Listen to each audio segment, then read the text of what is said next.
What's going on, everybody? It's your boy Norman Andre Williams III, aka JustDaNorm. So I'm sitting here, finally doing some things that I should have done a long time ago. Musicians out there, if you're a piano player, keyboard player, normally keyboard player, but normally you get that one problem, several problems you normally have with the keyboards. But sometimes buttons may not work. Sometimes your keys get stuck. Sometimes keys are broke, and sometimes when you press a key, the velocity is messed up. And what I mean by velocity is that no matter how soft or loud you play the key, it always sounds at the same level, 127, which is the highest velocity that MIDI can go. So anyway, I've got this note on my keyboard, my MX61, and I've had this like over a year now. It started probably, I don't know, probably 4 months ago, 6 months ago. I don't know how long ago it was, but it's been going on for a while, and I've never really did anything about it. You know, at first I thought maybe it was a key, because sometimes the key might be broke and you just replace the key. The way this one, and I'm gonna switch it around so you can see it, but the way this keyboard is set up, it has just one set of keys. So you get, you know, your one whole octave, basically, put it like that. So you got your 7 white keys and then your 5 black keys, but they all stack on top of each other, but they come as one set. So when normally you buy them, I think you can only buy the set. You might be able to buy the individual keys, but from what I was looking at, you can only buy the set. So, but the set normally costs you about, you know, $10, $12, somewhere around there, maybe $15. It does, I mean, it's not a lot, but chances are it might not be your key. So I'm gonna show you what I had to do, which is a problem that happens with these keyboards, you know. So anyway, all right, stay tuned. All right, here we go. So this is my MS61. As you can see, I took it apart. On the MS61, it is, you know, it's pretty easy to take apart. Like I have a Mo 6 and Yamaha. Some of the other Yamaha boards are a lot harder. So the more expensive the board is, a lot more screws you got to deal with.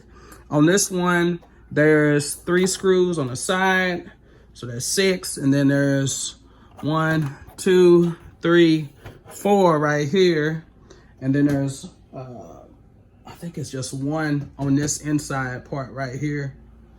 I can't remember if it's the other ones. Yeah, so, and then you have screws here for the keyboard strips, okay? The keyboard bed strips. All right, so, and as you can see, I took some screws out right here because this is the note that I was having. So that's my dee, dee. It's like way up there. So when I would be playing, I'd be, you know, and that's what happens. You don't want that sound because you might be playing something real soft and gentle, but all of a sudden that note sticks out, and then you have to avoid it or either try to, you know, you move an octave on your keyboard, transpose, and you don't feel like doing all of that. So anyway, what I did was I unscrewed. I use this screwdriver here. So the way these screws are on here, some of them you can reach with a thick screwdriver, but I advise you to get something that's long and skinny. This is one that I happened to find here. I'm glad I had it because I started with this one. Now this one is a ratchet screwdriver. I use it a lot when I'm working on cars, but I love this screwdriver because it's magnetic and it's a ratchet, so that makes it a lot easier to get those screws out. But however, this is way too thick, so some of the holes I was able to get to, no problem, but some of them, they were too tight. So you have to use something small, like a small Phillips screwdriver that's thin enough to get in there. So, you know, which means it's gonna be more work for you. And normally, let me say this, if you haven't worked on electronics before, please, please, please, please don't use electric screwdrivers. Don't use drill bits. Some people may tell you to use it, but, you know, I'm telling you, the patience is key here, because if you mess around and screw it too tight or strip that, then you'll break that screw and you'll have problems trying to take it apart later on. So please don't do that. Of course, you can see this one's a little beat up because I use it sometimes for other things. I think when I use this when I'm using a hammer or something to try to get something apart. But anyway, so get you a little screwdriver like this. Hopefully you can find one. You can find one at the dollar store or somewhere around there. So you got the screws around the side. Then you have the screws here. Okay, so you got these little metal plates, 2 screws here. So you know when you take them out, you can see my screws are right there. But you take those 2 plates off, and then you got screws that hold down the bed itself. So I had to take the plate right here, and then I had to take these 2 screws off here. This is very easy the way they made it. Let's see if I can do this with one hand though. So what you do is this black plate, it separates, so these keys come separate. But now it is actually one whole thing because these are kind of attached to each other. So you gotta be careful with these because they are kind of attached. But this lifts up, and then the white plate back here lifts up. So what you can do is, all you gotta do is just push up on it from the back, and then that'll move this forward. Once you move it forward, then you can take the keys, and then you can move them out. So lift them forward and then take them out. So make sure that you don't break those tabs. Now, I had to do some work on my Mo 6, Yamaha Mo 6 a while back. And what happened was sometimes those tabs would break. A black tab would break right there. You see those little plastic tabs, they'll break. And then sometimes a key will be sticking or to be off or be broke. So then you have to replace it. So this is, it's a little different. Like I said, they probably do have these keys individually, but I think they're just sort of a set, which actually makes it a little easier to put them on, because the other ones, sometimes you have to use a butter knife and try to get on one side and lift it up and find the lever. So anyway, what I did was I took this out, and I'm gonna put this to the side for now. I took this out. So now you have your contact strips here. First thing I wanted to check was make sure that everything was soldered correctly. So everything was soldered correctly. Now these come out. So, and they got little plastic pieces. Little rubber pieces rather, I'm sorry. So, anytime you're dealing with electronics, you know what's gonna happen, right? You're gonna get some dust in here. So I didn't want to take the chance. I got some air cleaner and I just dropped it on the floor. But get you some TV cleaner or some air duster, right? You can buy this from Big Lots, Dollar Store, wherever. Normally they'll have some. It's good to have, especially when you start having problems with electronics or whatever it is, a laptop, some key sticking or whatever. Sometimes it just takes this. So I took this and I sprayed these rubber contacts. Okay. Now there's still some dust on there. You can see, got a piece of hair there. So I'm gonna clean it off some more, and I can take a brush or something and try to get that dirt out for real. And this is the main thing you want to look at, the circuitry board. So now, these circuitry boards, you normally can replace them if you have to. You can normally find them. Normally, there's certain stores. I know fullcompass.com used to have these parts. You could do some Google searches or whatever kind of searches for them. But you want to make sure that each of these solderings are good. Now, if you're not capable of soldering, then don't mess with this.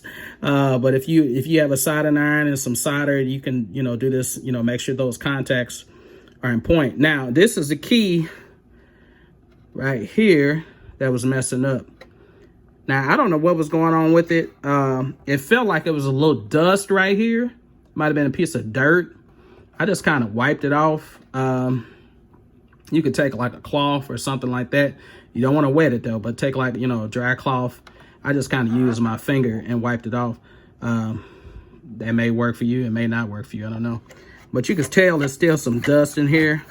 So that dust, any type of dust that gets in here that affects those contacts from being pressed down, because when these are sitting there, and I'm putting them back in place. So they got the little holes. See, it's got those little rubber points. And then you just put them in, get them lined up. Okay. And if you get them lined up, they should go back in. You gotta make sure that you set it in there real good. So, okay. All right. And if they're sitting in there, right, even before you put the keys back in, you should be able to press them. Now I got headphones on right now, so I can kind of hear. But this key was one was giving me problems. So now that I got it set in place, and sometimes that might be the problem. It might not be sitting in place. It might be off a little bit. And then, like I said, that dust. I'm out of spray. That's a little bit, but spray that stuff out real good. All right, then after that, you put your keys back on there.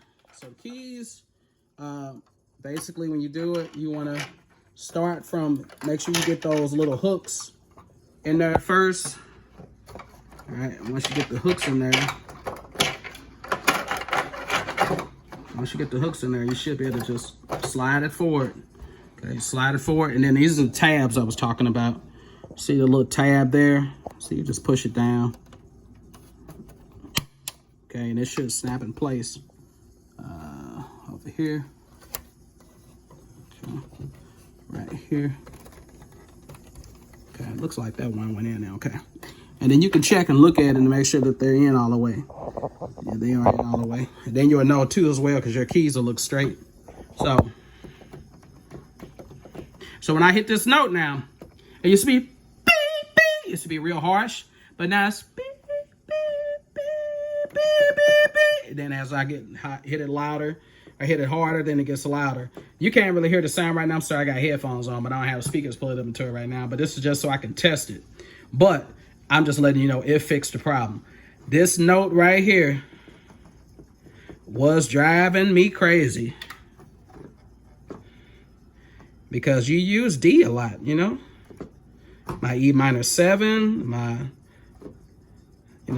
F major with an add 6, or if I'm playing D on the bottom, my D minor 9, okay? With the root on top, if you wanted to do that. You know, those little blues runs, if you're in D minor or something like that, you know, you need that stuff.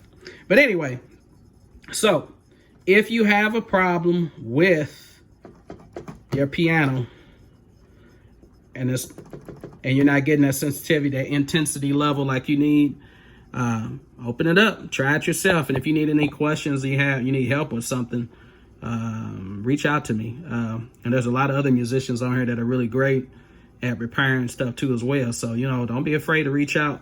So anyway, I'm just spraying some other areas. Gotta wipe this thing down. All right, JustDaNorm, aka Norman Williams out.